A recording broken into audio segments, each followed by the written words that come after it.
Somebody pointed out to me recently that by focusing on what I don't want, namely religion, I'm attracting more of it into my life, which I agree would be a very unfortunate irony, if not for the fact that I'm focusing on what I do want, and that's freedom and lots of it. You see, I make these videos not because I despise religion as humanity's way of poking itself in the eye with a sharp stick for no reason, although obviously I do, but because I want to live in a free world full of free people who can say whatever they want to say and who can be whoever they want to be 1000% of the time, and where nobody is allowed to shut them up because their crackpot religious beliefs have been offended. I don't care at all about theology, unless it threatens that freedom, and then I care about it the way I care about rabies or typhoid. So you could say that I'm not so much anti-religion as pro-freedom. Indeed, if religion was pro-freedom, I wouldn't have such a problem with it. But then if religion was pro-freedom, it wouldn't exist. Because religion feeds on a broken spirit. And that's why it tries to break your spirit the moment you come into contact with it.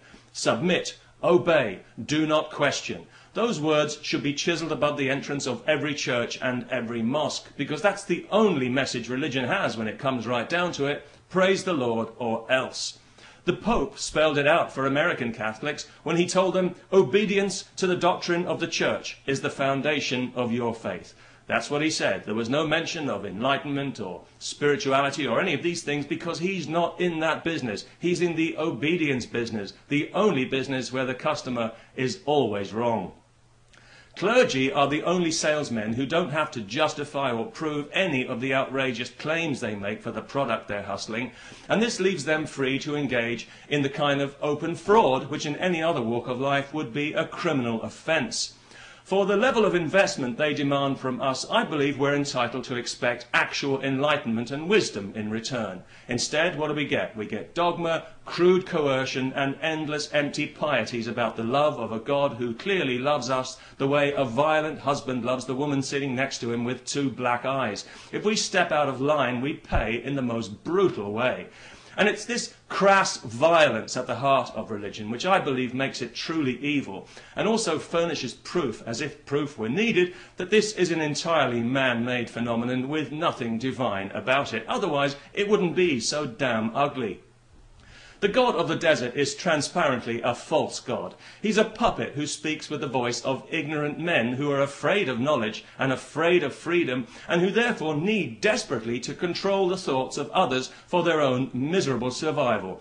They need us to believe that we're less than we are, and to diminish ourselves in our own minds, to feel small, helpless, in need of salvation. So what do they tell us? They tell us that strength and virtue lie in submission. Yes, of course they do. With our faces in the dust, we are invincible. Isn't that right? And of course, we will live forever, either in eternal bliss or in eternal torment, but that's entirely up to us. Eternal bliss requires that you wear a straitjacket of blind faith, not permanently, just from now until you die, whereas living a joyful, humane, compassionate, but godless life will get you horribly tortured for all eternity. Fear is religion's currency of choice. It's the lowest of human emotions because it's the most crippling emotion, and this is why it's religion's currency of choice. It's pretty obvious when you think about it, but hey, don't strain yourselves. But actually it's religion that has everything to fear because it depends on maintaining the illusion, maintaining the spell, and hoping that nobody manages to burst its artificial bubble of faith. And this is exactly why it wages such determined war on our basic freedoms of thought and speech. But it's losing this war because every day more and more of us are waking up to the damage that this nonsense is doing to our world. We can see our societies being twisted out of shape, being injected with false values that pander to bigotry and superstition, and we realized that this God of the desert has outstayed his welcome and become a liability, and quite frankly, he needs us a lot more than we need him, because we've moved on from the desert and we've discovered a few things about the world and the universe and our place in it, and we're no longer afraid of the thunder and lightning. Our world is no longer populated by demons and hobgoblins, and we no longer need to be led around by the nose for the benefit of clergy. And they know this, just as they know that their God's very existence depends entirely on our belief. Belief without evidence and belief that defies reason.